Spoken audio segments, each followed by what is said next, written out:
Hey everybody, this is Jim, the Tabletop Engineer, and welcome to a new playthrough video. Today I am playing Deth Wizards. This is not a custom campaign. This is one of the scenarios from the book called Pillage a Lord's Castle. I have set up my crew here. I've got two ghouls with +1 offense. One of them had it naturally, the other one got it from mushrooms that were in my lair.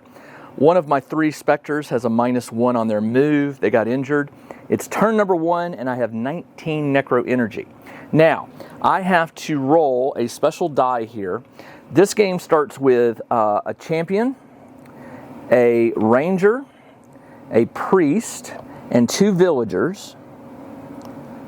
Ranger, priest, 2 villagers, yes. And then it starts with 3 soldiers. However, not 3, it's a 1d3. So I've got 3, and I'm going to roll this die, and this will tell them how many we get. 5 means 3. Okay, so there will be 3 soldiers that will be activating. The priest and the ranger and the champion will act first. The villagers will act. The champion, by the way, is treated as a paladin. And in this game, there's a hierarchy. It goes ranger, priest, I wrote it down somewhere. Ranger, priest, paladin, wizard, warriors, rogue, villagers. Yeah, that's it. Okay. So, in this game, my goal, obviously, is to defeat all of the bad guys by the end of round 5. However, I want to rant for just a little bit. I love this game. I really do like this game. But I do feel after playing enough games and watching some playthroughs of other players with different types of Necromancer, I think this game is a little unbalanced. And I'll tell you why. My Necromancer can only have level 1 or rating 1, rating 2 minions, nothing higher. It's just the one I chose, but I can have like more of them. The problem is, as these missions get harder and harder, I need those rating 3 and 4 guys that can take more damage, deliver more damage, and I'm not getting them because of the limitation here. And so when I go up in these rating 10 missions like this one, I'm going up against 8 guys with 8 soldiers, but I've got like rating 1, rating 2, and these are all rating 2 to rating 4 guys. So I do, after watching other videos, I do believe that there are certain Necromancers that are, especially those that can get like a bunch of level 3s and level 4 minions, they're more suited for these higher level adventures. So I don't know how this is going to go. The other rant I have is the time limit. There's this artificial time limit on this game of 5 turns. In order to win, you got to kill all the heroes within 5 turns. Now, I watched videos, and I believe it can be done, especially on minions like this, or heroes like this. But again, when you've got rating 1 and rating 2, almost impossible to do it in 5 turns. Mainly because the rating 1 and rating 2s have to gang up. They have to deliver all their focused energy on one. You can't do a 1 per 1 type thing and duke it out. It's a minor quibble, but I do think that it's something that just probably needs to be fixed in the game if the creators intend to do that ever. They're just the time limit feels artificial. Like it's not like, why is there an army coming into town and I've only got 5 turns to defeat this group, or I'm going to get overrun, or is there some storm coming? I don't know. There's no explanation for why the game is limited to 5 turns. So, that said, I'm house ruling this. I'm going to do my absolute best to win this in 5 rounds. But if I don't, and I still manage to survive, I'm going to treat it as a win. Because honestly, 5 turns with what I have is probably going to be very, very difficult. All right, that said, let's get playing. I get to go first, so I'm going to swing this over here, and I am going to get my... I can only move total rating of 4, so that means I can only move 2 of my specters or 2 of my ghouls or vice versa. So I think what I'm going to do is I'm going to move one of my specters behind a tree over here. She can move 8. She's going to move right here so she can see the priest. And am I within 10? Yes. The specter has a thing called Black Bolt. It's a range 10, and it's an offense of 5 dice. 1, 2, 3, 4, and 5. And whenever it deals enemy, there's already wounded. All right, so the enemy's not already wounded. The priest.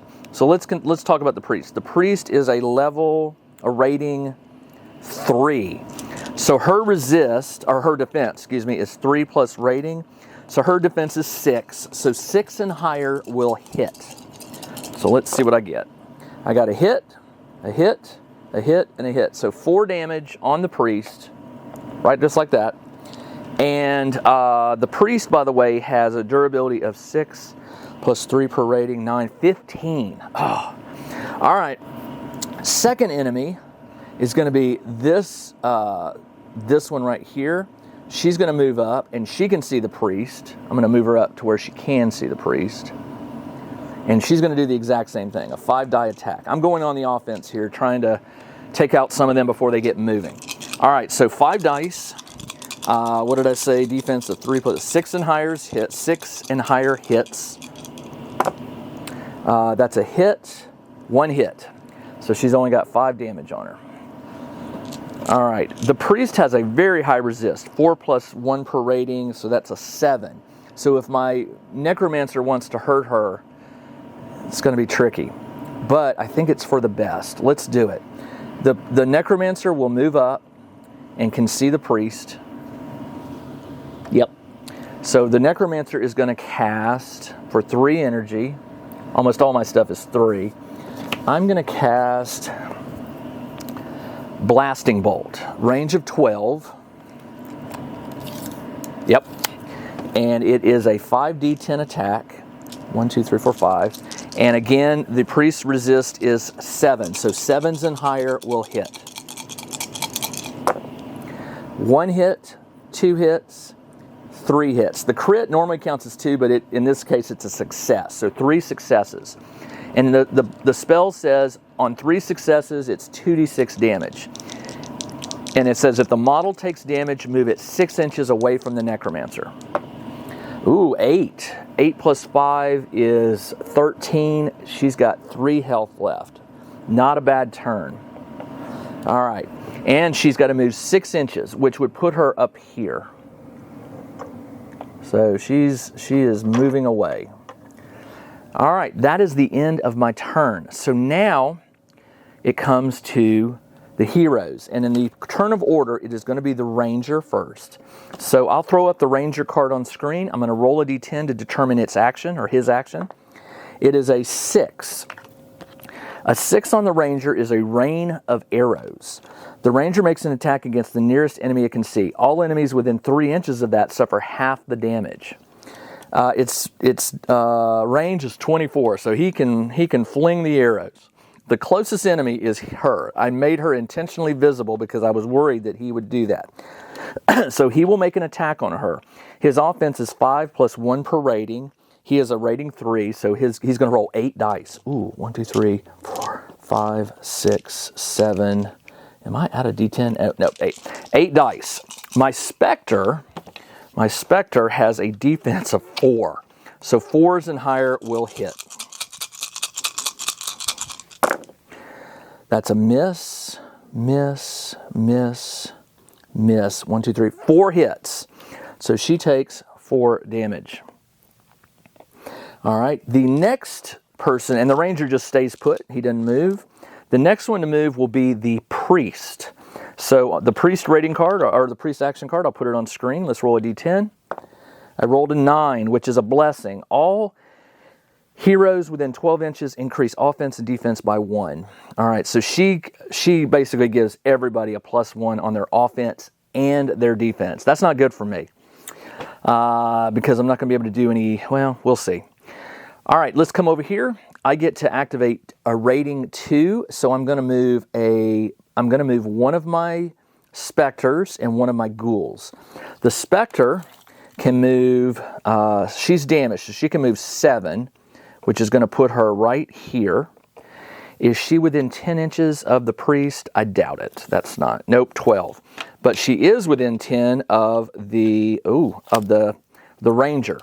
So she will cast her 5 dice attack on the ranger. Now the ranger has a defense of 2 plus 1 per rating, so 5. 5s and higher will hit the ranger. Oh, he's got he's got the +1. So he's got 6. So 6, 5. Ranger's defense is 2 + 3 is 5. 6 and highers will hit. That's a hit, a hit. The 10 counts as 2 hits, and so 4 hits on the Ranger. Nice. I'm going to put the die, I'm going to put him on, well, I can't sit it on top of him. All right, that's okay. So he's got 4 damage on him. And now the ghoul. My ghoul over here, the farthest one, is going to move his maximum, which is, ghouls move 7. So I want him to get up behind this thing. If that's 14, it is. The ghoul is going to run as fast as he can up behind this column and stop. And that is the end of my turn, except my Necromancer gets a turn. My Necromancer, the Ranger's resist is 3 plus... This bonus doesn't go on a resist. It's only offense and defense. So his rating is only 6. Excuse me. It's rating 6. I'm gonna cast the exact same thing. I'm gonna go down to 13, and I'm gonna cast the blasting bolt, which is 5d10, and his resist is 6. So 6 and highers hit. I got 1 hit. 1 hit is a d6 damage. 6 plus 4 is 10. The Ranger's durability is 8 plus 3 per rating. 8 plus 9 is 17. 10. He's got 7 health left. So I'm going to mark this with green. And the way I do it is, I normally do it with green is how much they have left. Red is how much damage is on them. So the Ranger... I said 10. He's got 7 health left. 1, 6, and a 1. Hold on. That was a resist. Yeah, I was thinking I just did something wrong. That is the end of my turn. Now the bad news. It is the champion. The priest went and the Ranger. So now it's the champion and one of the soldiers. So let's roll for the champion. Now his action card is not it's not something I have. It's in the book. So I'll throw it up on screen for you. I'm going to roll the d10. I rolled a 4, which is a cutting blow. The Lord's champion will attack the nearest enemy. If there is no enemy in range, it moves 5 and makes an attack. If it cannot move, it will move and then use it. So it's going to double move. If an enemy is damaged by the attack, okay, so it will double move, and the movement for the Lord's champion is 5. The closest enemy to him that he can see is this one. So he will move 5 and 5, and he will engage this. From where he was, he couldn't see this one, but he can see that one. I guess he could have seen, hold on, could he have seen that one? It's about the same. It's 9 and 9. I'm going to have him move to the one that, because if he moves closer over here, he knows that the Necromancer can do some nastiness to him. So he's going to try to kill one of my specters. All right, that is his turn. One of the warriors. Let's decide which warrior is going to go. I'm going to go 1, 2, 3, 4, 5, 6. It's the last one right here. What does he do? The warrior's card. I'll roll a d10. I rolled a 4, which is a strike. The warrior attacks the nearest enemy. If no enemy is within 1, it moves its full move to the nearest enemy. Its movement is 6, and it will double move. So he can see, the closest one is this one, and he can definitely move and engage that one. But he double moved, so he will not get an attack this turn. And that is it for the heroes. It is my turn. I have 2 ghouls. These ghouls can move, what can they move? 7. That's not enough to get them here, but they can help if they double moved 7 and 7. So this one right here is going to move up and engage. She's got 4. I'm going to engage the warrior. And this one right here, he's going to double move around this way and engage the champion. And then it is just my Necromancer. My Necromancer sees that the Ranger only has 7 health. I'm going to try to take him out. I'm going to spend 3 more, so I'm down to 10. I'm going to run out of energy. That's what I'm going to do, because I've spent it all. 10. I can cast the same thing, 5d10. His resist is 6, so 6 and highers will hit. That's a crit. Hit. That counts as 3, so that's a 2d6 attack. If I can do 7 damage, he's out. I did 3, so he's got 7 minus 3, he's got 4 health left. And the 1 is still up. Okay, that is it for my Necromancer. Let's come over here to the 2 remaining warriors. We'll start with the one closest to me. That's a 4. That means he will double move. The nearest enemy to him, that is 10, 9, 10. So he's going to run up here to the ghoul. So it's going to be nasty. Look at this, man. And then this one right here, what does he do? 5, same thing. He's actually going to be closer to this one. So he'll double move 5 and 5, and he's going to engage this one. That is it for my guy. The skeleton has a movement of 6. Very slow. 6 and 6 is 12. That will get him up to here.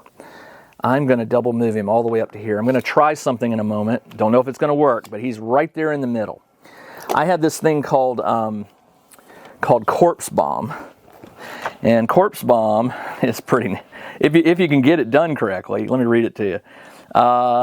Special 1 undead. Okay, select 1 necromantic energy. That minion explodes. Roll a number of d10 equal to the minion of all creatures within 3. So yeah, I've put them all within 3. So we will see. We will see if I can pull this off.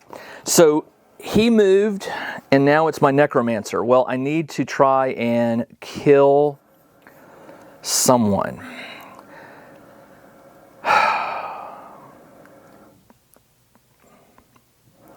I am going to try to kill this warrior right here. I'm going to spend 3, so I'm down to 7. I'm going to do 5d10. 1, 2, 3, 4, 5. His resist, that warrior's resist, is 3 plus 3 is 6. 6 and higher will hit.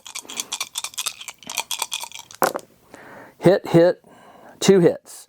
So that is only a d6 damage for 2 successes. 2 damage on him. And that is all I can do. That is the villagers. Still got to do the villagers. Okay, hold on. The villagers. Let's roll to see what they do. Roll a d10 for the first one, which is this one. Is a 10. Retribution. The villager can only utilize this if another villager has been killed. Okay, since it can't, it does. It says if the action is impossible, the villager will default to flee. So this one flees. Well, that helps. The other one rolled an 8, which is Cornered Fury. The villager will make 2 offensive attacks against the nearest enemy. If there's no enemy, it moves 5 and then makes 2 attacks. If the villager cannot move an attack, it will move and use its action to move towards the nearest closest enemy. So it's going to double move as well, which means it will move towards the skeleton. It will move 5 and then make 2 attacks. All right, so its attack is 3 dice. 3 dice, and it makes 2 of these. And my skeleton, by the way, has a defense of 5. So 5s and higher will hit. That's a miss, and that is 2 hits. So that's 3 hits, 3 damage, but the skeletons, you always reduce it by 1. So it takes 2 damage. And it makes another attack, 3 dice. That is a hit, a miss, and a hit. So 2 more hits, minus 1 is 1, so it's got 3 damage on it. All right. That was both villagers. It is the end of the turn. I have no more minions to activate, no more heroes to activate. So we now go to turn number 2. I gain 3 energy, so I'm up to 10. And let's see. Do I want a Corpse Bomb? I could take out 2 of these guys, but the villagers usually aren't all that hard to kill. I think what I'd better do is focus on this right here. I'm going to activate my ghoul and this goes away for this turn, and my specter, and I'm going to try to take this champion out. All right, let's do the specter first. The specter does an offense of 5. So 5 dice, 1, 2, 3, 4, 5. And by the way, the champion has 25 health, 25 durability. His defense is 7. 7s and higher will hit. Hit. Oh, 2 crits. That's 4 damage. Nice. All right, you got 4 damage on you. Oh, you know what? I get to roll 1 extra die because I have the bonus. Remember, my minions, when they're next to another minion and they're attacking, they get the bonus. So 1 more. A 9 will be another hit. So 5 damage. The ghoul has 1. How did I have? No, that goes to her. The ghoul has a normal offense of 5, but it gets +1 because of the fellow minion there. 7s and higher. That is a crit, which is just 2 hits. So 7 damage. A 6 and a 1 for a total of 7 damage on it. Where's the 1? Right there. All right. And then finally, my Necromancer is going to try to do his resist, by the way. The champion is... The resist is also 7. Man. Okay, 7. So I'm going to cast for 3. I'm going to go back down to 7. I'm going to cast... I'm going to do 4d10. 1, 2, 3, 4. I'm casting Negative Bolt, because if I can get 3 successes, I get a d10 plus a d6 damage. I need 7s or higher. Hit, that's only 2 hits. So that is just a d10 damage. 7 damage plus 7 plus 7 is 14. He's got 11 health left, so I'll do a 6 and a 5. And that is the end of my turn. So now it's the ranger and the priest. The ranger is right there with my skeleton. So let's see what he does. We'll roll the d10. Roll a 3, which is attack. We'll attack the nearest enemy. It will move up to 8. Okay, so it can attack. His attack is 5 plus rating, which is 8. 1, 2, 3, 4, 6, 7, and 8. The skeleton's defense is 5. So 5s and higher will hit. Hit. Look at that. Only 2 hits, but minus the 1 damage means he's at 4. He's got 4 damage on him. Skeletons are very durable. And then the priest, which is right here. The priest, what will she do? 6. The priest will do a healing pulse. The priest and all heroes within 12 heal 1d6. All right. So he's got 4 on him. I thought he had more than that. The ranger did have more than that. No, he's got 4 health left. All right. So hold on. So she will heal him and herself for a d6. I rolled 5. So 4 plus 5 is 9. He's got 9 health left. And the priest has 3 health, and 3 plus 4 is 7. So she's up to 7 health. All right. And that is, the ranger went, the priest went, and now it's my turn. Okay.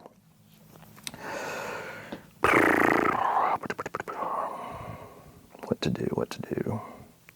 I need to get that champion out of here. He's just so tough. And he's only got 11. I'm going to attack him. Well,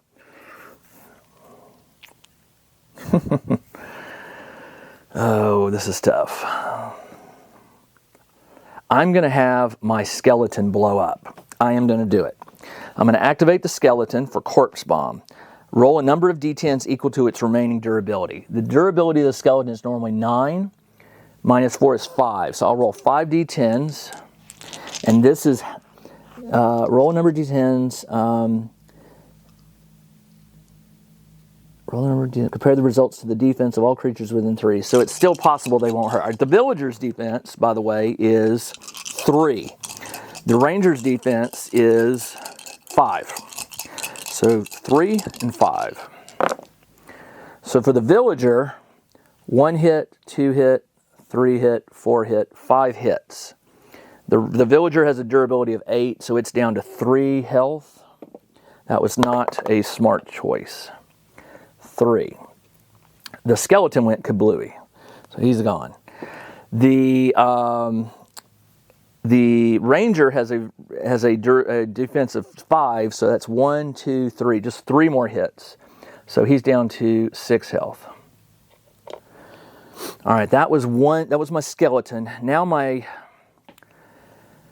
Necromancer, I am going to move here, and I'm going to cast for 3. I'm down to 4. I'm going to try to take out that Ranger. I'm going to roll 5d10 for a blasting bolt. I need his resist is 3 plus 6, 6 and higher. That's a hit. 2 successes. That's only a d10 damage. Or no, that is a d6 damage. I need a 6. Come on. I rolled a 3. He's down to 3 health. Okay, that's the end of my turn. Now we did the Ranger, we did the Priest. Now it's the Champion's turn. What does the Champion do? Well, let's see. I rolled a 5, which is probably an attack. A cutting blow. All right, so he's going to attack. He'll attack the weakest, which is the Ghoul has a durability of 10. The Spectre has a durability of 8. He'll attack the Spectre. He rolls 8 dice. 1, 2, 3, 4, 5, 7, and 8. 8. Her durability, her defense is 4. 4s and higher will hit.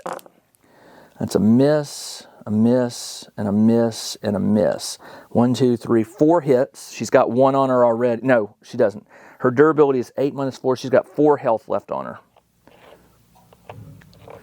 All right. Not too bad. I can take that. And then after the Champion is one of the soldiers, which would be this one because he moved first last time. So he will attack the weakest, which is going to be the Spectre. The the Warrior has a offense of 4 plus 3 is 7. 7 dice. Her defense is 4, 4s and higher. This 1, 2, 3, 4, 6. She's already got 4 damage on her, and so she is out of the game. Ooh, okay. And that is it for the hero's turn. My turn. The skeleton went, and I didn't activate another one on my minions last turn. Totally forgot. I'm going to backtrack and have this Spectre attack her, this one. She attacks for 5. And that Warrior's defense is 3 plus 6. 6 and higher is hit. That's just 1 hit. 1 measly hit. All right, now I'm up to speed. So she activated and the skeleton. So I've got everybody else can activate. My minion, these 2 activated, those 2 activated. So that leaves me with the Ghoul and this Ghoul over here. This Ghoul is going to run at this villager and attack with 5 dice. The villager's defense is 3. 1 hit, 2 hits, 3 hits. He's got 3 health left, and the villager dies. And the Ghoul is done. I can activate this Ghoul. He'll attack this Knight. He's plus 1 offense, so he rolls 6 dice. 1 hit, 2 hits. Is that right? 3 plus 3 is 6. 2 hits, so he's got 4 damage on him. And the Necromancer can go. I am running out of energy, but I'm taking that Ranger out. I'm going to spend it. I've got 1 energy left. And if I can take him out, I'll get 3 back. Because I'm going to cast Negative Bolt, which is 4d10. And I'm looking for Ranger is resist of 3. 6s and higher. 3 successes. This is going to be enough to kill him. Because it's a d10. It's a d10 and a d6. Let me go ahead and roll this before the timer runs out. That's 12 damage, and the Ranger is gone. All right, in the next video, I'll pick up right where I left off. It'll be the start of turn number... No, we're still on turn number 2. And this is Jim, the Tabletop Engineer. Thanks for joining me.